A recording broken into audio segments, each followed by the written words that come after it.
بسم اللہ الرحمن الرحیم۔ السلام علیکم سیکنڈ ایئر۔ آج کا ہمارا ٹاپک ہے علامہ زرنوجی۔ کل ہم نے علامہ زرنوجی کے تعلیمی تصورات، مقاصد تعلیم اور نصاب تعلیم کے بارے میں پڑھا تھا۔ آج ہم علامہ زرنوجی کی طلباء کے لیے کیا ہدایات ہیں، یہ ہدایات ہم پڑھیں گے۔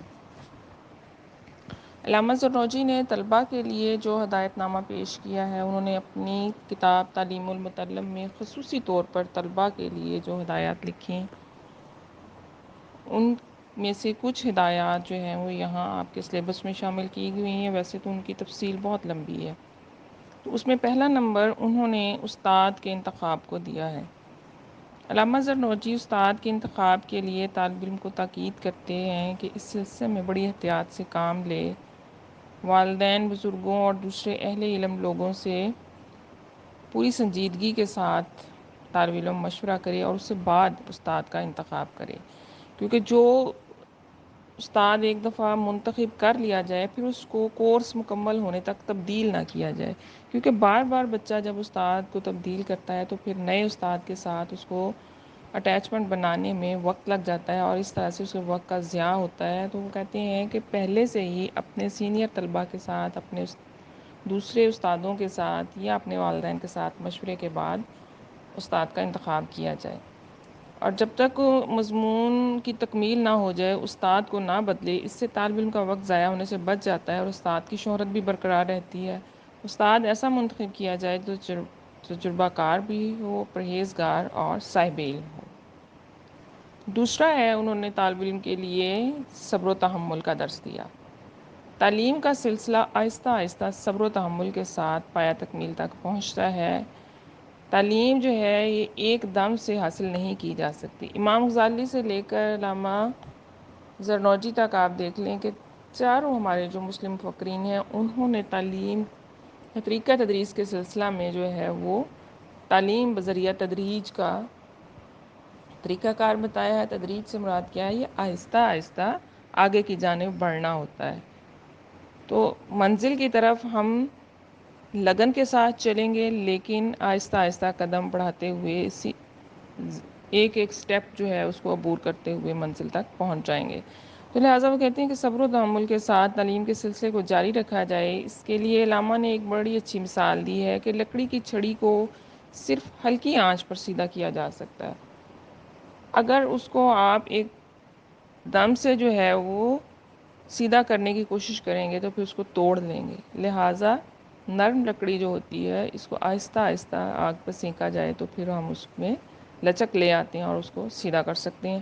اور تعلیم کے اصول کے سلسلے میں بھی وہ کہتے ہیں کہ تعطل نہ آنے دیا جائے، یعنی رکاوٹ نہ آئے، تعلیم کا سلسلہ بریک نہ ہو، مسلسل جو ہے یہ تواتر کے ساتھ چلے، ایک کے بعد دوسری، دوسری کے بعد تیسری کلاس کا سلسلہ چلتا رہے۔ اگر طالب علم درمیان میں تعلیم کو چھوڑے گا اور پھر سوچے کہ کچھ وقت کے بعد اس کو دوبارہ تعلیمی سلسلے کو جاری رکھ لوں گا، پھر چھوڑ لوں گا، پھر جاری کر لوں گا، تو اس طرح سے اس کا وقت بہت زیادہ ضائع ہو جائے گا۔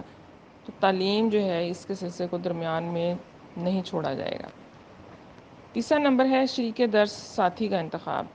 اپنے ہمدرد ساتھیوں میں سے دوست ایسے طالب علم کو بنائے جو محنتی، صالح، پرہیزگار اور سلیم الطبع ہو۔ سست، غلط کار، فسادی اور فتنہ پرور اور بیہودہ طالب علم کو ساتھی نہ بنایا جائے۔ اب وہ کہتے ہیں کہ ایک بچہ پڑھنے لکھنے والا ہے، اچھا بچہ ہے، اپنا دوست جو ہے وہ ایسے بچے کو بنائے جو محنتی ہو، نیک ہو، پرہیزگار ہو اور سلیم الطبع کیا ہوتا ہے؟ صاف ستھری اور نیک فطرت والا انسان ہو۔ تو کہتے ہیں کہ فسادی اور فتنہ پرور بچہ جو ہے اس سے بچے، کیونکہ وہ پڑھنے والے بچے کو بھی خراب کر دے گا۔ تو جس طرح کی بچے کی صحبت ہوتی ہے ویسا ہی طالب علم ہو جاتا ہے۔ اگر آپ کی صحبت اچھی ہوگی، اچھے طلباء کے ساتھ آپ کا اٹھنا بیٹھنا ہے، دوستی ہے، تو یقیناً ان کے علم سے بھی آپ کو فائدہ ہوگا۔ استاد کے علم سے تو آپ فائدہ حاصل کریں گے، ہم اپنے دوستوں کے علم سے بھی بہت سارے فائدے حاصل کرتے ہیں۔ اس کے بعد انہوں نے تعلیم کے لیے موزوں دور بتایا۔ علامہ زرنوجی نے اس حدیث علم حاصل کرو مہد سے لے کر لحد تک کا حوالہ دیا ہے، لیکن وہ نو بلوغت کے دور کو تعلیم کے حصول کے لیے سب سے بہترین دور خیال کرتے ہیں، کیونکہ تعلیم کا سلسلہ جو ہے یہ تو کبھی رکتا ہی نہیں۔ پیدائش سے لے کر ماں کی گود سے لے کر قبر تک یہ سلسلہ جاری رہتا ہے، لیکن باقاعدہ اور منظم تعلیم کا ایک دور ضرور ہوتا ہے. جیسے ہم کہتے ہیں کہ بچپن جو ہے اس میں تعلیم شروع کر دی جاتی ہے. جیسے شیر خارگی جو ہے یہ 4 سال کی عمر میں ختم ہو جاتی ہے اور 5ویں سال میں بچے کا ابتدائی بچپن شروع ہو جاتا ہے، تو وہاں سے تعلیمی سلسلہ شروع ہوتا ہے اور ہماری بلوغت پر آ کر رک جاتا ہے. تو یہ تعلیم کے 16-17 سال جو ہے، یہ 18 سال، یہ ہر طالب علم کے لیے انتہائی اہم ہے. اس میں بچے کی ذہنی، جسمانی، جذباتی ہر طرح کی نشو و نما ہو رہی ہے. سیکھنے کی طاقت جو ہے وہ بچے کے اندر درجہ بدرجہ جو ہے وہ بڑھتی جاتی ہے. تو ہم اسی حساب سے پھر تعلیمی عمل کو تشکیل دیتے ہیں کہ ابتدا میں اس کو آسان، اور جیسے جیسے سیکھنے کی صلاحیت میں توانائی آتی جاتی ہے، ہمارا تعلیمی آپ دیکھ لیں کہ ڈھانچہ وہ بھی تھوڑا سا مشکل اور مضبوط ہوتا جاتا ہے. تو لہٰذا وہ اس دور کو موزوں ترین خیال کرتے ہیں کہ اس دور میں بچے کی تعلیم و تربیت کو شروع کر دینا چاہیے. اس سے بعد ہے مطالعے کا مناسب وقت. علامہ رات کے اوقات کو تعلیم حاصل کرنے کے لیے سب سے موزوں قرار دیتے ہیں. وہ فرماتے ہیں کہ جس طرح اونٹ رات کو بہتر سفر طے کرتا ہے، اس طرح انسانی ذہن بھی رات کے اوقات میں بہتر تعلیم حاصل کرتا ہے. تو رات میں بھی مغرب کے بعد اور سحری کا وقت ان کے خیال میں موزوں ترین ہے.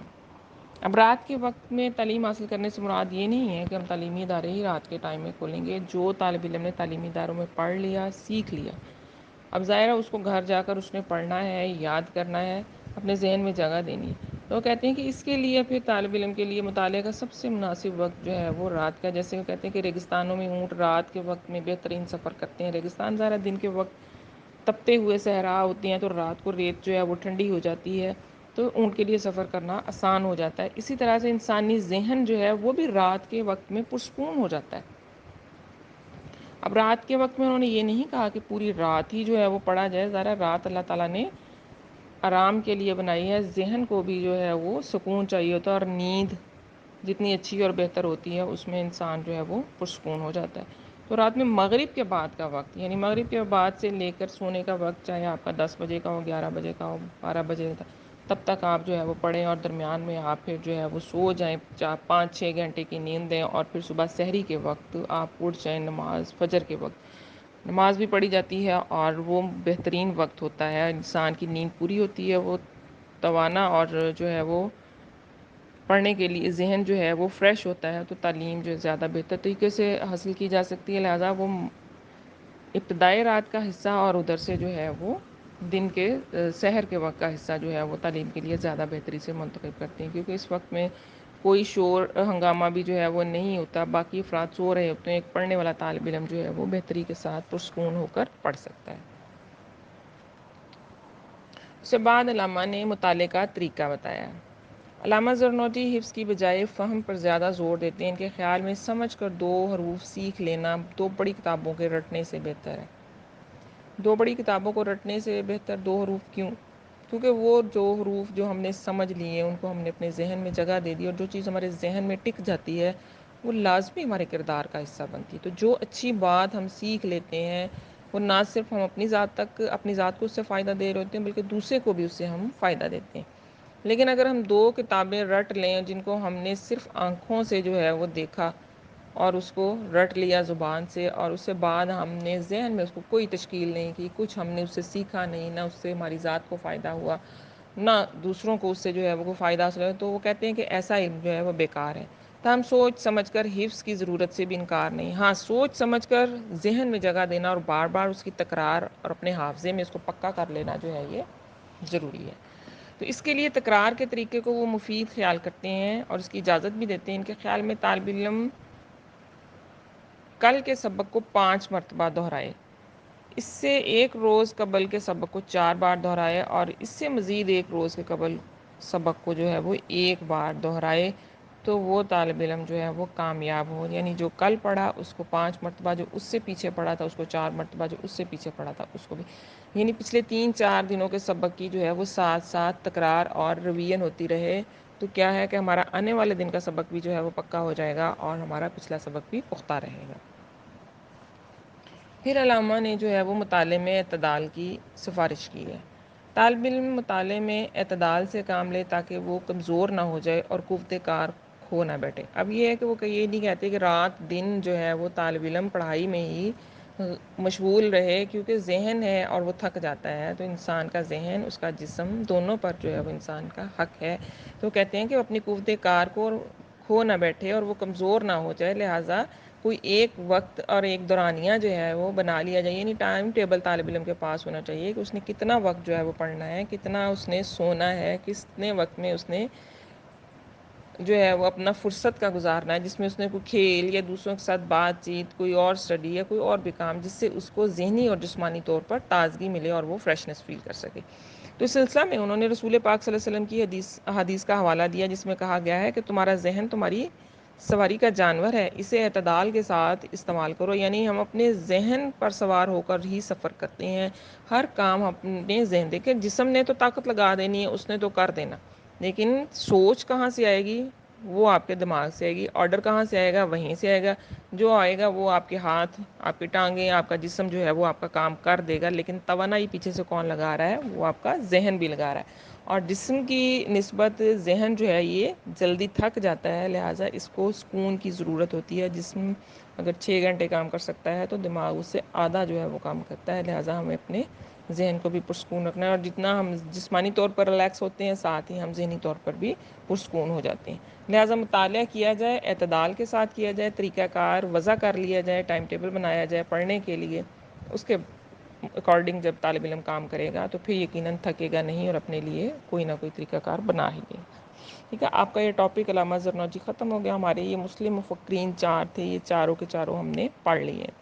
اب کل سے ہم انشاءاللہ پڑھیں گے کہ مسلمانوں کی آمد کے وقت بر صغیر کی تعلیمی حالت کیا تھی۔ اس کو آپ اچھی طرح سے یاد کر لیجئے گا، اور پچھلا لیکچر بھی ساتھ ساتھ دہرائیے گا، جیسا آج آپ نے پڑھا ہے کہ انہوں نے کہا کہ کل والے سبق کو بھی 5 مرتبہ دہرایا جائے، پچھلے کو بھی، اس سے پچھلے کو بھی، لہٰذا جو میں نے آپ کو پہلے پڑھا دیا اس کی ریویژن بھی ساتھ ہی رکھیں اور اس کو بھی یاد کریں۔ اللہ حافظ۔